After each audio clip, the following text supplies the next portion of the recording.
Ова е Дехар. Со години собира пластика за да го прихрани семејството и неговото дете да може да оди во училиште. Неговата сопруга не работи. Социјална помош вели не може да добие бидејќи нема комплетна документација. Колку успеваш да заработиш од собирање на пластика? Што 200-300 дена толку.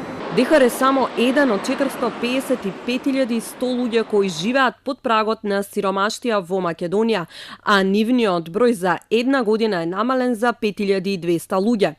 Според најновите податоци на Државниот завод за статистика, минатата година стапката на сиромаштија во земјава изнесувала 21,9%, што е незначително намалување во однос на претходната година, кога изнесувала 22,2%. Анализата на податоците покажува дека стапката на сиромаштија е најголема кај повеќе детните семејства, односно дури 50,2% од семејствата со двајца возрасни и 3 или повеќе деца живеат во длабока сиромаштија.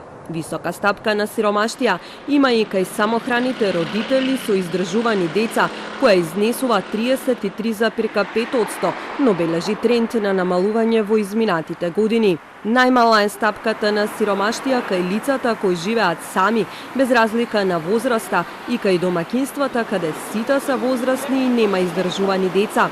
Стапката на сиромаштија кај домаќинствата со двајца возрасни и едно дете пак изнесува 18,4%.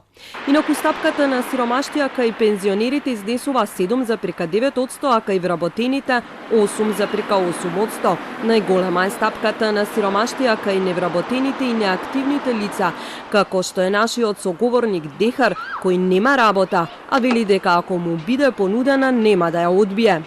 Што би работел? Било што. Некоја вака, да речеме, у фирма некоја. Владата најави мерки со кои ќе се намали нееднаквоста во земјата. Дел од мерките беа преземени, но за дел од нив се размислува дали и натаму ќе останат на сила како што е прогресивното оданочување, а податоците покажуваат дека нееднаквата распределба на приходите во земјава има стапка од 31,9% и во изминатите 2 години има тренд на намалување.